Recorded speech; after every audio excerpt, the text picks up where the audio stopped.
ॐ अज्ञानतिमिरान्धस्य ज्ञानाञ्जनशलाकया चक्षुरुन्मिलितं येन तस्मै श्रीगुरवे नमः। मूकं करोति वाचालं पङ्गुं लाङ्घायते गिरिं यत्कृपातमहं वन्दे श्रीगुरुं दीनतारिणम्। कृपया क्षमतामपराधिजनं कलुषायुतशक्तसुदीननरम् सुपथे परिचालय सर्वदिनं प्रणमामि च माधव देवपदम्। वाञ्छाकल्पतरुभ्यश्च कृपा सिन्धुभ्य एव च पतितानां पावनेभ्यो वैष्णवेभ्यो नमो नमः। नमो महावदान्याय कृष्णप्रेमप्रदायते कृष्णाय कृष्णचैतन्यनाम्ने गौरत्विषे नमः। पञ्चतत्त्वात्मकं कृष्णं भक्तरूपस्वरूपकं भक्तावतारं भक्ताख्यं नमामि भक्तशक्तिकं। तप्तकाञ्चन गौराङ्गी राधे वृन्दावनेश्वरी वृषभानुसुते देवी प्रणमामि हरिप्रिये। हे कृष्ण करुणा सिन्धो दीनबन्धो जगत्पते गोपेश गोपिका कान्त राधा कान्त नमोऽस्तुते। भुजे सव्यवेणुं शिरसि शिखिपिच्छं कटितटे दुकूलां नेत्रान्ते सहचरकटाक्षं विदधते। सदा श्रीमद्वृन्दावनवसति लीला परिचयो जगन्नाथस्वामी नयनपथगामी भवतु मे। वन्दे नन्दव्रजस्त्रीणां पादरेणुम् अभीक्ष्णशः यासां हरिकथोद्गीतं पुनाति भुवनत्रयम्। भक्त्या विहीन अपराधलक्षै क्षिप्ताश्च कामादितरङ्गमध्ये कृपामयी त्वां शरणं प्रपन्न वृन्दे नुमस्ते चरणारविन्दम्। भूमोस्खलितपादानां भूमिरेव यवलम्बनं त्वय्यजात अपराधानां त्वमैव शरणं प्रभो। वागीशा यस्य वदने लक्ष्मीर्यस्या च वक्ष्यासि यस्यास्ते हृदये संवित्तं नृसिंहमहं भजे। श्रीकृष्ण चैतन्य प्रभु नित्यानंद श्री अद्वैत गदाधर श्रीवासादि गौरभक्तवृंद।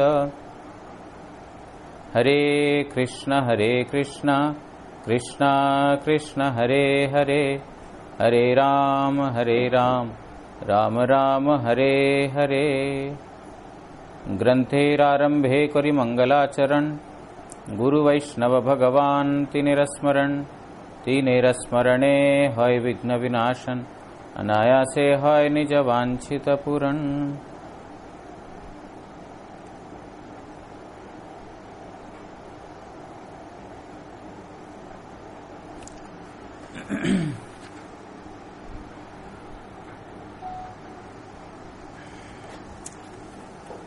श्री श्री चैतन्य चरितामृत आदि लीला षष्ठ परिच्छेद। हम श्रवण कर रहे हैं कि जितने भी भगवान के अवतार, मूल में तो बलराम जी हैं, बलराम जी के जितने भी अवतार हैं वो सारे अवतार ही, क्योंकि मूल में भगवान स्वयं ही, बलराम स्वयं ही अपने आप को सेवक मानते हैं, इसीलिए सब जितने भी उनके अवतार हैं सारे ही। उदाहरण कल हम श्रवण कर रहे थे, संकर्षण हो गया, लक्ष्मण जी, कारणोदकशायी विष्णु, अद्वैत आचार्य जो कारणोदकशायी विष्णु का ही प्रकाश, ये सब जो है, और शेष जो पृथ्वी को जो धारण करते हैं शेष, वो सब अपने आप को भक्त अभिमान से सेवा करते हैं। यद्यपि ये सब भगवान के अवतार हैं, फिर भी उनको बोलते हैं भक्तावतार। भक्त रूप में भगवान अवतरित हुए, इसलिए इनका नाम, एक और नाम भक्तावतार भी है। और कल हमने ये भी श्रवण किया था, भक्तावतार जितने भी हैं, भगवत अवतार मतलब जो साक्षात जो भोगमयी लीला, जो भोक्ता का लीला या तो ऐश्वर्य का लीला करते हैं, उससे अधिक ज्यादा जो भक्त अवतार लीला जो करते हैं उनके प्रति, उनको देख करके जो बद्ध जीवों को अत्याधिक शिक्षाजनक है, वो ज्यादा उनसे शिक्षा ग्रहण कर सकते हैं।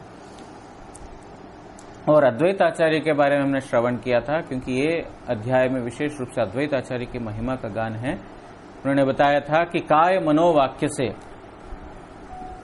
शरीर से जो है वो तुलसी जल दे करके और भगवान का नाम और भगवान का जो शिक्षा वो प्रचार करके, और मन के द्वारा सब समय भगवान के बारे में चिंतन करते हुए, और जो है वाणी के द्वारा भगवान को सब समय पुकारते हुए, और मैं चैतन्य का दास हूं इस प्रकार घोषणा करते हुए उन्होंने ये तीनों काय मनोवाक्य, तीनों के द्वारा वो चैतन्य महाप्रभु का दासत्व ही उन्होंने जो है स्वीकार किया, और उसी प्रकार का उन्होंने सब लोगों को शिक्षा दिया। आगे भी हमने श्रवण किया था, आचार्य इसीलिए उनका नाम है क्योंकि वो स्वयं आचरण करके, कृष्ण भक्ति का आचरण करके उन्होंने सब जीवों को शिक्षा दिया, इसीलिए आचार्य।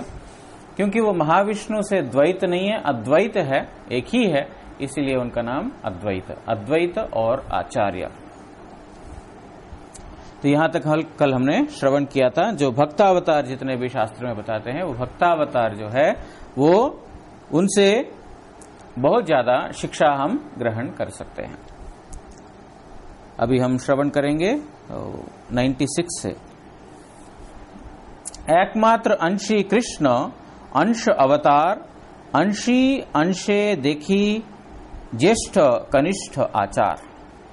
बोल रहे हैं अंशी, अंशी मतलब जो जहां से जो सारे अंश निकलते हैं उनको बोलते हैं अंशी। जो अंशी है कौन? श्री कृष्ण स्वयं। और अंश जितने भी हैं, मतलब उनके अवतार जितने भी हैं, उनको अंश कहा गया। अंशी श्री कृष्ण और अंश जो है श्री कृष्ण। अंशी और अंश देखेंगे तो फिर अंशी श्रेष्ठ और अंश कनिष्ठ, मतलब एक भोक्ता और एक भोग्य। भोग्य मतलब जिनको भोग किया जाता है, भोक्ता मतलब जो भोग करते हैं। तो अंशी है भोक्ता, श्री कृष्ण है भोक्ता, और जितने भी अवतार हैं वो सब कृष्ण के भोग्य हैं, बद्ध जीवों के नहीं। यहां पर समझना चाहिए हमको कि कृष्ण के भोग्य, क्योंकि एकला ईश्वर कृष्ण, बाकी सब भृत्य। केवल मात्र श्री कृष्ण ही जो है सेव्य है, पूज्य है, और बाकी सब उनके भृत्य है। इस जो है सिद्धांत के हिसाब से जितने भी भगवत अवतार है वो श्री कृष्ण के भोग्य हैं। बलराम इत्यादि, शेष इत्यादि, ये सब उनकी सेवा करते हैं। लेकिन इसका मतलब ये नहीं है कि वो जो है बद्ध जीवों के भोग्य है। यहां पर बोल रहे हैं ज्येष्ठ कनिष्ठ, इस प्रकार विचार है कि वो, क्योंकि वो भोक्ता है वो श्रेष्ठ है, और बाकी सब उनसे उनके भोग्य है, इसीलिए वो कनिष्ठ। ज्येष्ठ भावे अंशिते होय प्रभु ज्ञान, कनिष्ठ भावे अपनाते भक्त अभिमान। बोल रहे हैं जो ज्येष्ठ भाव मतलब मैं सेवा ग्रहण करूंगा, सेव्य, इस भाव से श्री कृष्ण के अंदर प्रभु ज्ञान, प्रभु ज्ञान मतलब प्रभुता, सबके अंदर कंट्रोल करने का। पहले हमने पिछले अध्याय या तो उससे पिछले में भी हमने श्रवण किया था कि सारे अवतार श्री कृष्ण के अंतर्गत ही है। जितने भी अवतार हैं वो सारे श्री कृष्ण के अंतर्गत है। मतलब जो अवतारों के अंदर जो गुण है मूल रूप से श्री कृष्ण के अंदर है, इसलिए वो सबके प्रभु है।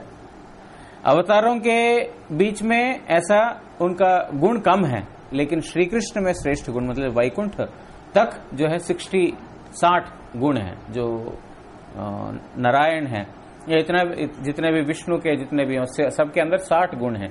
केवल मात्र श्री कृष्ण में वो 4 गुण अधिक। इस प्रकार वो गुणों में, ऐश्वर्य में, माधुर्य में, लीला में, इस सब प्रकार सभी चीजों में वो श्रेष्ठ होने के कारण वो जो है प्रभु, और कनिष्ठ भावे अपनाते भक्त अभिमान, और स्वयं ही, स्वयं मतलब वो विष्णु तत्व ही अपने आप को कनिष्ठ अभिमान के कारण, मतलब हम उनसे छोटे हैं, इसके कारण वो जो है भक्त अभिमान, वो भक्त अभिमान। भक्त मतलब सेवक, भक्त का मतलब सेवक, प्रभु का सेवक वो है भक्त। इसलिए बोल रहे हैं बाकी सब जितने भी जो भगवत अवतार हैं वो अपने आप को भक्त अभिमान करते हैं। यहां पर अनुभाष्य में श्रील भक्ति सिद्धांत सरस्वती गोस्वामी ठाकुर लिखते हैं, खंड वस्तु के अंश बोले। जो वस्तु खंड है, भगवान है अखंड वस्तु। अखंड मतलब जिसको खंडित नहीं किया जा सकता है, वो अखंड वस्तु का खंड को ही अंश बोलते हैं। खंड मतलब यहां पर इस जगत में एक परिमाण का खंड मतलब उतना अंश जो मूल वस्तु से कम हो गया है ना। 1 किलो मान लेते हैं चावल, उसमें से 100 खंड मतलब 100 अलग कर दिया जाए तो यहां पर 900 बच जाता है ना। तो वो 100 जो है ये 1 किलो का अंश है, ये अंश ही 1 किलो हो गया और अंश हो गया वो 100। लेकिन इस जगत का उपमा और उस जगत का वस्तु में फर्क यही है, यहां पर वस्तु खंडित होने के बाद जो मूल वस्तु का जो क्या बोलते हैं पदार्थ, उसका द्रव्य कम हो जाता है। लेकिन क्योंकि वो अखंड वस्तु है, अखंड वस्तु खंडित होने के बावजूद भी वो पूर्ण का पूर्ण ही रह जाता है, वो अपूर्ण नहीं होता है। इसलिए ईशोपनिषद का श्लोक है, पूर्णमद पूर्णमिदम पूर्णात् पूर्णमुदच्यते पूर्णस्य पूर्णमादाय पूर्णमेव अवशिष्यते। जो पूर्ण से अगर पूर्ण को निकाल दिया जाए तो उसका जो है बचता क्या है, पूर्ण ही बचता है। पूर्ण से अगर पूर्ण को भी निकाल दिया जाए तो बचता भी पूर्ण ही है। इसीलिए अप्राकृत वस्तु कभी भी इस जागतिक वस्तु के जैसा जो खंड प्राप्त नहीं है। खंड प्राप्त समझते हैं, मतलब खंड योग्य, जो थोड़ा खंड होने के बाद कम हो जाना, उस प्रकार खंड प्राप्त नहीं है। इसलिए वो अखंड वस्तु भगवान को बोला जाता है अखंड वस्तु। लेकिन उनका अंश मतलब उनका विस्तार, चिन्मय, इसमें खंडित होने का शब्द नहीं निकलता है। ये शरीर जिसका परिमाण है, ऊंचाई है, लंबाई है, चौड़ाई है, गोला है, जितना भी वो शरीर का एक परिमाण है। जो वस्तु परिमाणग्रस्त है वो वस्तु खंडित होता है। लेकिन आत्मा का इस प्रकार कोई परिमाण नहीं है, क्योंकि उदाहरण के लिए आत्मा हमारे अंदर थोड़ा सा, मतलब एक उदाहरण के लिए बोला जाता है कि बाल का अग्रभाग का 10,000वां हिस्सा आत्मा का परिमाण है। ऐसा आत्मा का कोई परिमाण कोई भी नहीं कर सकते। लेकिन वो आत्मा का मतलब वो चेतन सत्ता का उतना, जो चेतन सत्ता का उतना परिमाण पूरा शरीर में विस्तार है कि नहीं। देखा जाए तो शरीर बाल का अग्र का 10,000वां हिस्सा, उसके तुलने में शरीर कितना बड़ा होगा, इन्फिनिट होगा, इन्फिनिटी होगा उसके तुलने में। इतना छोटा सा इन्फिनिटिसिमल मतलब एकदम सूक्ष्म जो आत्मा पूरा, उसके हिसाब से जो एक अखंड जो शरीर मतलब प्रकांड शरीर, जो विस्तृत शरीर, उसके अंदर पूरा चेतन सत्ता को फैलाया है। मतलब चेतन वस्तु इस प्रकार है, जहां वो है उसका विस्तार बहुत ज्यादा है, उसको खंडित नहीं कर सकते हैं। शरीर को खंडित कर सकते हैं, मतलब शरीर की सत्ता को, मतलब ये परिमाण कम हो सकता है, लेकिन आत्मा का परिमाण कम नहीं होता है। जहां पर है वो उतना विस्तार कर लेगा। इसी प्रकार भगवान जो सर्वव्याप्त बोलते हैं भगवान को, सर्वव्याप्त मतलब क्या है, सब जगह भगवान है। सब जगह भगवान मतलब खंडित कर सकते हैं, इंडिया का अलग कर देते हैं, अमेरिका का अलग कर देते हैं, ऐसा होता है। सर्वव्याप्त मतलब सब जगह, ये देश, ये स्थान, ये पृथ्वी खंड योग्य है, ये खंडित होता है क्योंकि परिमाण है, सीमा है। लेकिन उस वस्तु में तो कोई सीमा नहीं है। इसीलिए जो अप्राकृत वस्तु का खंड मतलब इस जगत का जो शरीर का या तो कोई भी पदार्थ का जो खंड है उसका जैसा नहीं है। इसलिए बोल रहे हैं अखंड वस्तु का खंडित वस्तु को अंश बोलते हैं। जहां खंड से ही वस्तु अंशी, और जिसका वो खंड है, जिस वस्तु से उस वस्तु का उत्पत्ति है, उसको बोलते हैं अंशी, अवतारी। ये सब भगवान का है। अंशीर अंश अखंडेर खंड अंशी एवं अखंडेर अंतर्गत। जो अंशी का अंश है, जो अखंड का खंड है, उसी को अंशी या तो जो है अखंड का अंतर्गत, मतलब जो अंश जो है, अंश या खंड जो है वो अंशी या तो अखंड के अंतर्गत है। ये सिर्फ शब्द विन्यास है, मतलब वही है, शब्द का विन्यास है, शब्द को इधर उधर बोला गया है। मतलब जो 100 ग्राम का जो आटा जो है 1 किलो आटा का अंतर्गत है, बोलने का तात्पर्य यह है। तो अंशी प्रभु, अंश भक्त। अंशी है भगवान और अंश है भक्त। यही प्रभु ओ भक्तेर परस्पर संबंधे ज्येष्ठ कनिष्ठ व बड़ो छोटा विचार संश्लिष्ट। जो प्रभु और भक्त, मतलब जो अंशी और अंश में छोटा बड़ा, इस प्रकार का तारतम्य है। छोटा बड़ा जैसा तारतम्य है, किस प्रकार से? एक प्रभु है, मतलब एक भोक्ता है, और एक है भोग्य या तो सेवक। बड़ोर नाम प्रभु, छोटोर नाम भक्त। बड़े को प्रभु बोलते हैं, छोटे को भक्त बोलते हैं। अंशी कृष्ण, अंश बलदेव ओ ताहार समान धर्म में अवस्थित महाविष्णु प्रकाशगण। जो अंशी या प्रभु वो है श्री कृष्ण, और बलदेव और उनके समान धर्म और उनसे जो आविर्भूत जितने भी अवतार, वो सब महाविष्णु इत्यादि, वो सब अंश या प्रभु और भृत्य सेवक। कृष्णेर अपना के प्रभु अभिमान, बलदेवादीर अपनादि के भक्ति अभिमान, भक्ताभिमान। जो कृष्ण अपने आप का प्रभु, उनके अंदर प्रभु अभिमान है, और बलदेव इत्यादि जितने भी उनके अंदर भक्त अभिमान है। कृष्णेर समता होते बड़ो भक्त पद, आत्मा होते कृष्णेर भक्त है प्रेमास्पद।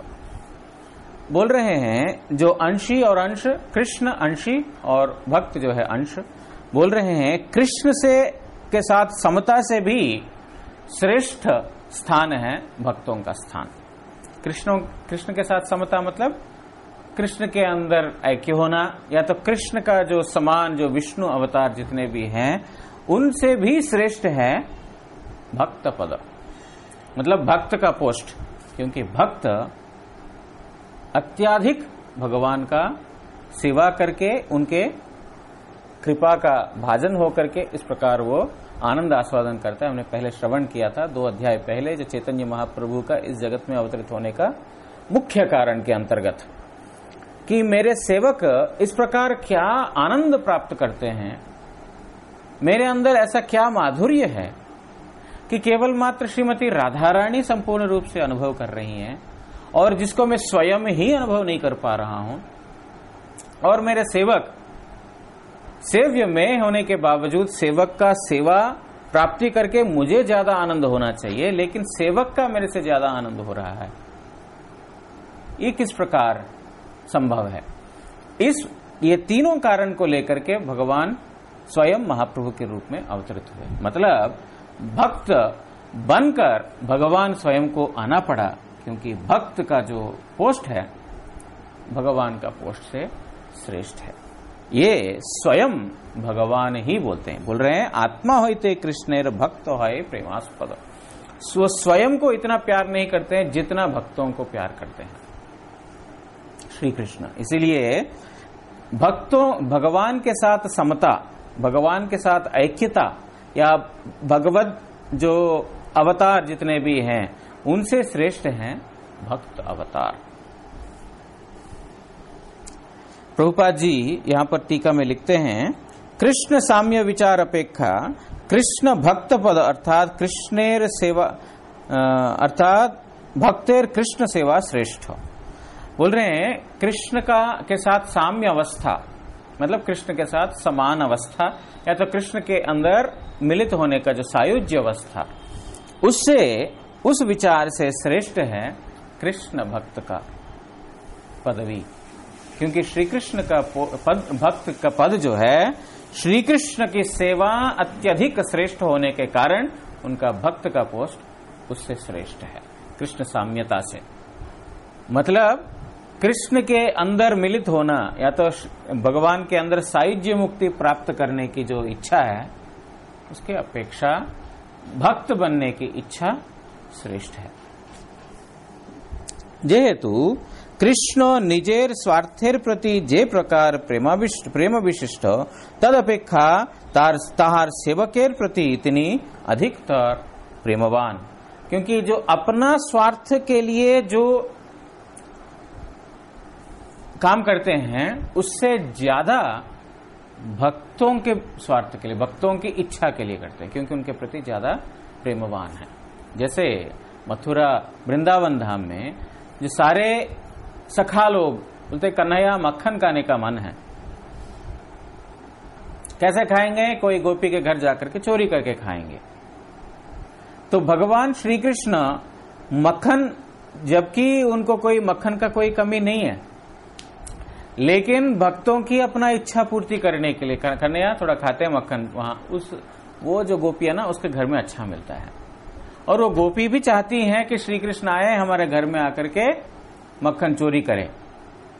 तो दोनों दिशाओं में, मतलब गोपियों का भी इस प्रकार इच्छा है कि श्री कृष्ण हमारे घर आए, क्योंकि यशोदा को बोलते हैं मैया अपना लाला को भेज दे, हमारा घर भेज दे, हमको भी थोड़ा खिलाने का मन है, लाला तुम्हारा बड़ा प्यारा है, उसको खिलाएंगे थोड़ा। बोलते हैं हाँ, नंद बाबा का घर में चावल की कमी पड़ गई, जो तुम्हारा घर आएगा। ब्रज की भाषा ना ऐसी होती वो गाली दे रहे हैं या प्यार से बात कर रहे हैं समझ में नहीं आता है। नंद बाबा का घर में चावल आटा गेहूं का कमी पड़ गया, जो तुम्हारे घर आएगा लाला। तो सारे गोपियां बड़े चिंतित हैं, अरे लाला को एक बार भी नहीं भेजती यशोदा, क्योंकि यशोदा छोड़ के नहीं रह पाएगी लाला को। तो मन सोचती हैं, अरे यार ये कब आएगा हमारे घर, खाएगा। उनकी इच्छा पूर्ति करने के लिए उनके घर जाकर के खाते हैं, और जो सखाओं की भी इच्छा है। तो यद्यपि वो अपने घर में खाना मिलता है, फिर भी भक्तों की इच्छा पूर्ति के लिए सब कुछ करने के लिए तैयार है। युद्ध भूमि में भीष्म ने प्रतिज्ञा किया कि मैं अस्त्र पकड़वाऊंगा ही। श्री कृष्ण ने बोला मैं अस्त्र नहीं पकड़ूंगा, लेकिन भीष्म ने बोला मैं तो पकड़वाऊंगा ही। तो भगवान का प्रतिज्ञा एक दिशा एक साइड में है, और भक्त की प्रतिज्ञा एक साइड में है। किसको लेंगे? हम होते तो अपना लेते हैं, लेकिन क्योंकि भक्तों के प्रति उनका अपना प्रेम ज्यादा है, इसीलिए वो अपना प्रतिज्ञा को साइड में रख देते हैं। क्यों? क्योंकि भक्तों को वो इस प्रकार स्थान देते हैं कि सारा जगत उनको सम्मान करे। सत्यम विदातुम निजभृत्य भाषितुम। जो अपना ही सेवक ने बोला कि उस खंबे में भगवान है, तो भगवान साथ साथ उस खंबे से प्रकट हो गए। क्योंकि अगर उस खंबे से प्रकट नहीं होते हैं तो प्रहलाद महाराज, अरे इतना भजन किया तो फिर क्या, वो भगवान उसके बाद मतलब वहां पर है ही नहीं, हो तो मिथ्या देख रहा था। भक्त सब जगह भगवान को देख रहे हैं, लेकिन अभक्तों को समझ में नहीं आएगा। इसीलिए अपना निज भृत्य, निज सेवक का जो है वचन को सिद्ध करने के लिए भगवान वहां से प्रकट हुए।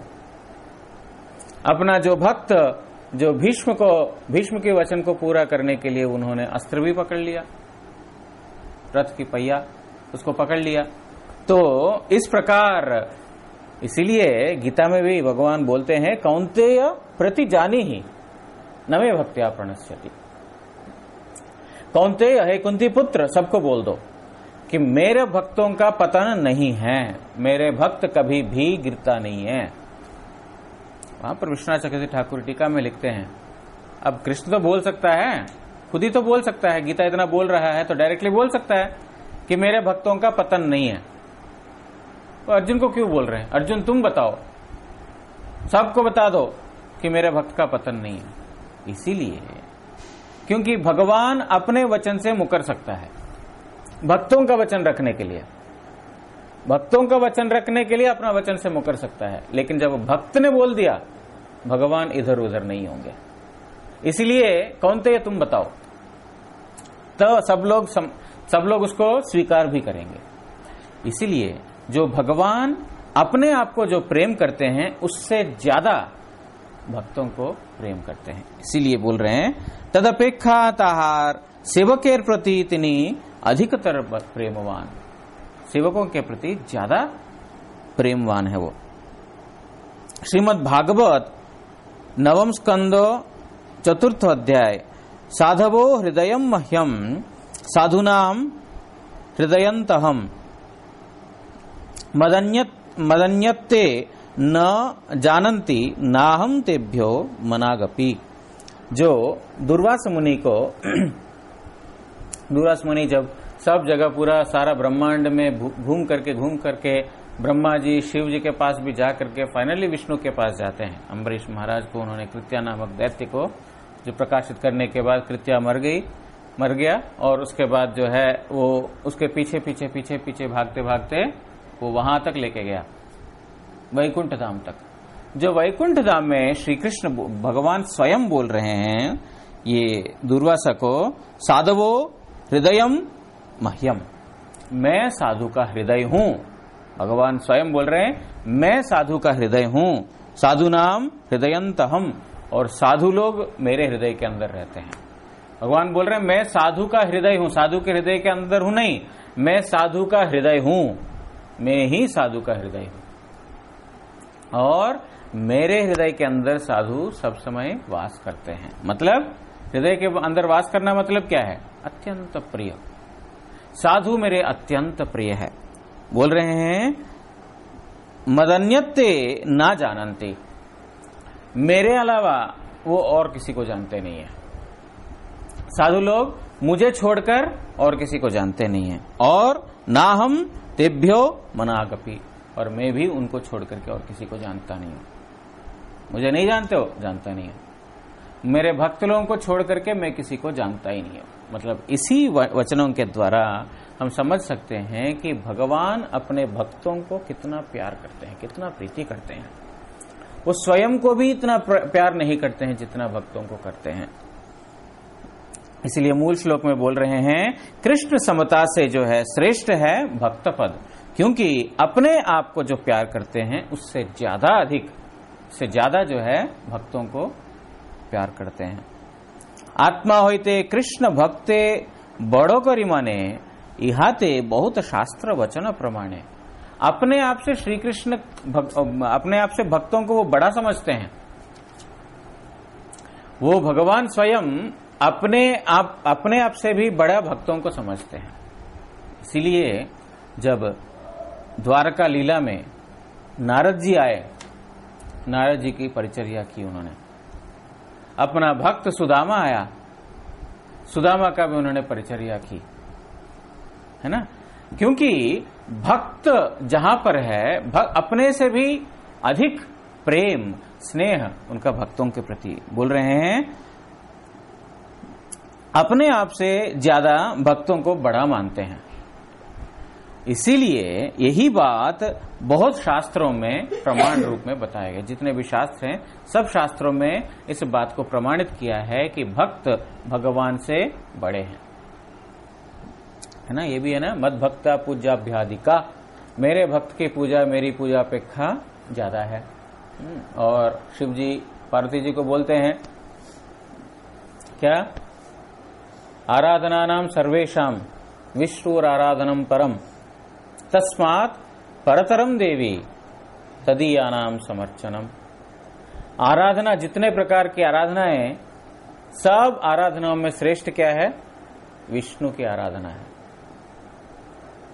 तस्मात् परतरम देवी, लेकिन हे देवी उससे भी श्रेष्ठ है। क्या है? तदीया नाम समर्चनम। तदीय मतलब क्या है? तदीय मतलब उनका, भगवान का वस्तु, भगवान के जितने भी हैं वो भगवान भक्त। तदीया नाम मतलब भगवान की सेवा की अपेक्षा भक्त की सेवा श्रेष्ठ है। गुरु जी इस विषय को इस प्रकार व्याख्या करते हैं। पार्वती जी जब पूछती हैं कि अच्छा श्रेष्ठ आराधना क्या है बताइए, तब शिव जी बोलते हैं पार्वती जी को, आराधना नाम सर्वेशाम, जितने भी प्रकार की सर्वेशाम मतलब जितने प्रकार की आराधना है। जगत में कितने प्रकार की आराधनाएं हैं? बहुत सारे। कोई शरीर को आराधना करने वाले हैं। दक्षिण भारत में चले जाओगे, हीरो हीरोइन का जो है पुतले बना करके उनका सेवा करते हैं, है ना, वहां पर उनका भी मंदिर बन जाता है कि नहीं। और हीरो क्या बोलते हैं, राजनीति का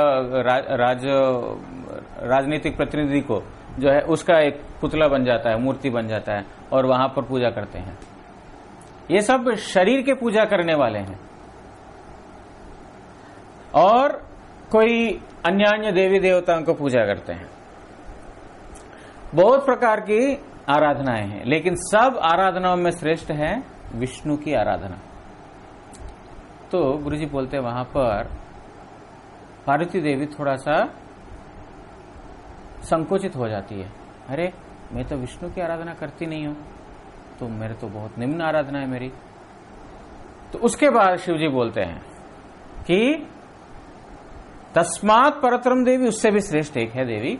क्या है? तदीया नाम समर्चनम, उनके भक्त की सेवा उनसे भी श्रेष्ठ है। तो अच्छा तो ठीक है, मैं शिव जी का सेवा करती हूँ, शिव जी तो उनका ही भक्त हैं, तो इसीलिए मैं जिनकी सेवा करती हूँ मैं श्रेष्ठ सेवा करती हूँ। इस प्रकार मतलब भगवान हमेशा भक्तों को श्रेष्ठ पोस्ट ही दिया है, हमेशा अपने से श्रेष्ठ, अपने सिर पर उठा करके भक्तों को रखते हैं हमेशा। जब हरिदास ठाकुर जी अप्रकट हुए, उन्होंने अपने हाथों से हरिदास ठाकुर जी का दिव्य शरीर को उठाकर उन्होंने समाधि दी। क्यों? स्वयं भगवान है, उनको उठाने की जरूरत क्या? सनातन गोस्वामी बार बार उनका आलिंगन कर रहे हैं। सनातन गोस्वामी मना कर रहे हैं, प्रभु मत करो, मेरे जो है फुंसी हो गए, पूरा शरीर में फुंसी हो गए और उसमें से पस निकल रहा है, आप मत करो, मुझे अच्छा नहीं लग रहा है। भगवान बोलते हैं सनातन, भक्तों को स्पर्श करने से मेरे अंदर भक्ति बढ़ती है, इसीलिए मैं अपने शरीर को पवित्र करने के लिए तुमको मैं आलिंगन कर रहा हूं। भगवान बोल रहे हैं मैं अपने आप को पवित्र करने के लिए मैं तुमको स्पर्श कर रहा हूं। देखो कितना भगवान भक्तों के लिए श्रेष्ठ स्थान देते हैं। और जब दक्षिण भारत में गए कुर्म क्षेत्र में, वहां पर एक था वासुदेव विप्र के घर में गए थे और फिर वहां से आगे निकल रहे हैं, कुष्ठ विप्र वहां पर था। कुष्ठ विप्र जो है भगवान के बारे में महाप्रभु को बहुत आराधना करता था, लेकिन वहां पर आए उसको मालूम नहीं पड़ा। जैसे बाद में वासुदेव विप्र से मालूम पड़ा कि वो आए तो बहुत दुखी हुए। अरे इतना दूर आए महाप्रभु, मैं तो नहीं जा सकता, कुष्ठ रोग है मेरा, मैं नहीं जा सकता हूं। वो आए, यहां पर आने के बाद में उनका दर्शन नहीं कर पाया। जैसे उन्होंने इस प्रकार आर्तता से रोते रोते दुखी होकर के उनके लिए प्रार्थना की, भगवान कहां पहुंच गए, फिर वापस आए उनसे मिलने के लिए। इस प्रकार शास्त्रों में बहुत प्रमाण है, यहां पर वही बोल रहे हैं, यहां ते बहुत शास्त्र वचन प्रमाण, इसके लिए शास्त्रों में बहुत जगह प्रमाण है कि भक्त की सेवा भगवान की सेवा से श्रेष्ठ है। वो कनिष्ठ भक्त है जो भगवान की सेवा करते लेकिन भक्तों की सेवा नहीं करते। बहुत सारे लोग देखेंगे तो इस जगत में जो सेवा करते हैं भगवान की सेवा करेंगे, लेकिन भक्त को कोई मान्यता नहीं देता है, महत्व नहीं देता है। ठीक है, वो तो हमारे जैसा मनुष्य है, वो भी तो खाता पीता सोता है, चलता फिरता है, हमारे जैसा ही है, तो उसको पूजा करके भगवान श्रेष्ठ है ना। भगवान स्वयं बोलते हैं मेरे से मेरे भक्त श्रेष्ठ है। इसीलिए भक्तों की पूजा भगवान की पूजा से अधिक, और भक्तों की पूजा या तो भक्तों की सेवा ही एकमात्र साधन है भगवान तक पहुंचने की। जो भक्त सोचता है कि मैं भगवान का भक्त हूं, वो एक्चुअली भगवान का भक्त नहीं है। लेकिन जो भक्त अपने आप को समझता है कि मैं भक्तों का भक्त हूं, वो मेरे हिसाब से वो मेरा श्रेष्ठ भक्त है। मद भक्तानाम च यद भक्त स मे भक्त तमे मतः। जो बोलते हैं कि मैं भक्तों का भक्त हूं, वो मेरे हिसाब से श्रेष्ठ भक्त है मेरा। इसीलिए जो शास्त्र में बहुत जगह इस प्रकार प्रमाण है कि भक्तों की पूजा, भक्तों की सेवा भगवान की सेवा और पूजा से श्रेष्ठ है। उस दिन 2 दिन पहले हमने श्रवण किया था जो गुरु पूर्णिमा की तिथि पर, कि भक्तों की सेवा में, भक्तों की जब सेवा करेंगे, विग्रह की सेवा करेंगे, विग्रह आकर के हमको बोलेंगे नहीं ये ऐसा मत करो, ऐसा मत करो, ये ठीक नहीं है, वो ठीक नहीं है, इसमें पानी, इसमें चीनी नहीं डाला है, खीर तो दे दिया लेकिन चीनी नहीं डाला है, इसमें नमक कम है, इसमें नमक ज्यादा है, ये ज्यादा तल गया है, ये कुछ नहीं बोलेंगे। हमारे तुर्याश्रम बोलते थे खिलाना है तो खिलाओ, अच्छा खिलाओ, खराब खिलाओ, जैसा मर्जी खिलाओ, वस्त्र पहनाना है तो पहनाओ, तुम्हारी जैसी मर्जी वैसा करो, मैं कुछ नहीं बोलूंगा, तुम जैसे सेवा करना चाहते हो उसको मैं स्वीकार करूंगा। लेकिन वैष्णव लोग इसमें नमक नहीं डाला, ऐसा भगवान को भोग लगता है क्या? ध्यान से कल से खाना बनाना ठाकुर जी के लिए। भक्त लोग ऐसा बोलते हैं, भगवान ठीक है दे रहा है खा लो, नहीं अच्छा लगा तो कितने सारे घर है भगवान को खाने के लिए, नहीं पूरा पृथ्वी तो उनका है, इस मठ में अच्छा नहीं भोग लगा दूसरे मठ में खाएंगे उनका तो कोई टेंशन नहीं है। तो इसीलिए, लेकिन जो भक्त श्रेष्ठ सेवा करेगा उसके पास तो वो स्वयं अपने आप को बेच लेते हैं। तो इसीलिए जो भक्तों की सेवा, वहां पर भक्त लोग बताएंगे ये ठीक है, ये ठीक नहीं है, ऐसा करना है, ऐसा नहीं करना है, हमको शासन करके शिक्षा देते हैं और साक्षात हमको जो है भगवान की सेवा किस प्रकार करना है उसकी शिक्षा दे देते हैं। इसीलिए भक्त हमेशा श्रेष्ठ, भक्त की सेवा सबसे श्रेष्ठ है।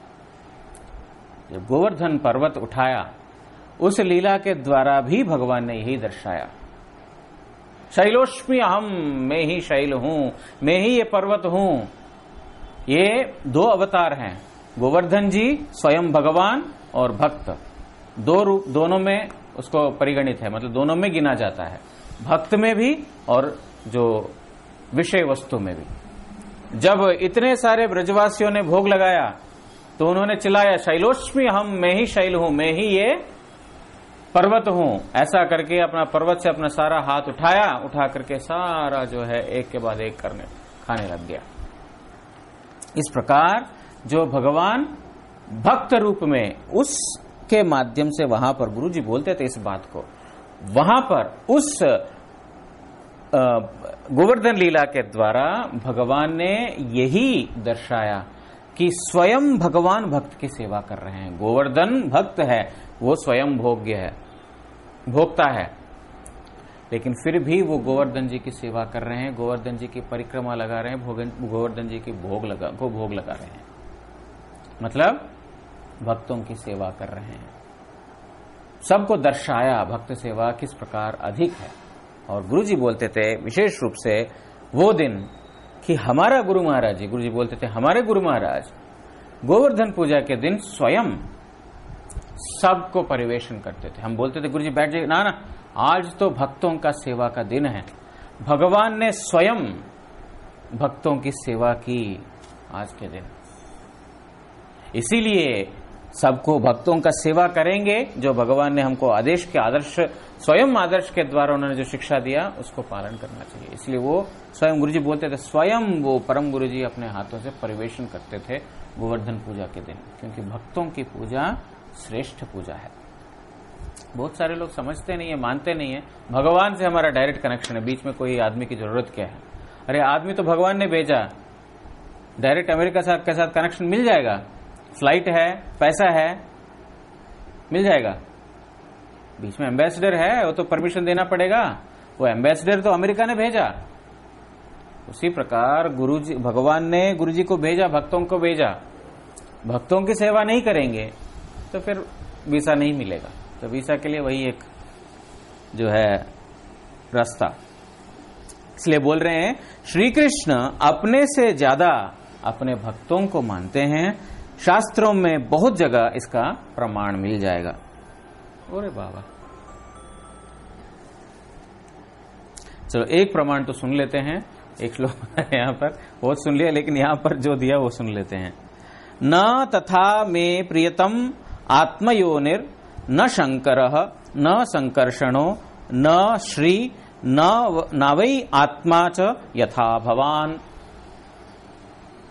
ये श्री कृष्ण बोल रहे हैं किसको?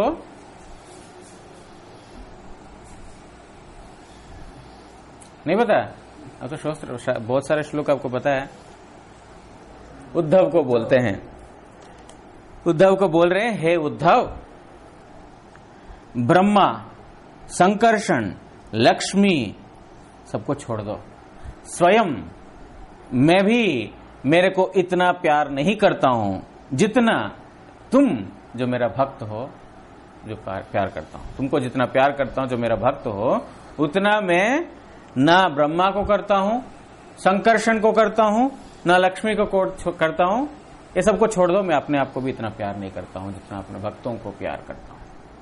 मतलब भक्तों के प्रति देखो भगवान का किस प्रकार जो है एक विशेष प्रेम है कि बोल रहे हैं मैं लक्ष्मी, जो हमेशा सेवा करने वाली लक्ष्मी, जो हृदय में रहने वाली लक्ष्मी, वो भी इतना प्रिय नहीं है। और मैं भी, ऐसा कोई व्यक्ति है जो अपने से ज्यादा किसी को प्यार करता है? इस जगत में ऐसा कोई भी व्यक्ति है अपने से ज्यादा दूसरों को प्यार करता हो? कोई भी व्यक्ति नहीं है। हो सकता है कुछ बोल सकते हैं हद तक, माता पिता अपने बच्चे को करते हैं, लेकिन इतना नहीं। अपना स्वार्थ तो रहता ही है, जो केवल मात्र भगवान को ही संभव है ये कि अपने से ज्यादा अपने भक्तों को प्रेम करते हैं। कृष्ण के अलावा और कोई नहीं कर सकते हैं। इसलिए बोल रहे हैं कि मेरे भक्तों की सेवा जो है मेरी सेवा से अत्यधिक। ऐसा बहु जगह जो है प्रमाण है। तो आज यहां पर विश्राम देते हैं, कल आगे बढ़ेंगे। वांछा कल्पतरुभ्यश्च कृपा सिंधुभ्य एव च पतितानां पावनेभ्यो वैष्णवेभ्यो नमो नमः। जय श्री श्री चैतन्य चरितामृत की जय। श्री कृष्णदास कविराज गोस्वामी प्रभु की जय। श्री भक्ति विनोद ठाकुर की जय। श्री भक्ति सिद्धांत सरस्वती गोस्वामी ठाकुर प्रभुपाद की जय।